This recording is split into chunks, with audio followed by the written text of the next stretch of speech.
On duty na naman ang gala lala rider nyo. Pati halaman binidyo na. Ayan no. Tumubo lang sa gilid ng pader. Pati yung kawayan na walang kamalay-malay. Ayan, nakabidyo. O, di ba? Ayan no. Ibang klase din talagang kawayan nila. Ang unang pick up, 2 box na malalaki. Kawawa si Sniper. Ang pangalawa, eto, Mark Spencer. Pero ang laman, kape. O, pwede na yan. Kape is life.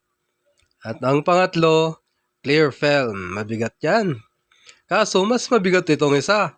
Tanso ba naman ang ipadala eh. Ayan no, dadalhin sa Project 6. Mabigat talaga yan, kaya hindi na ako kumuha ng isa pa. At ang pinakamabigat, ito, 40 kilogram grind beef ang ipinadeliver. 7 lahat.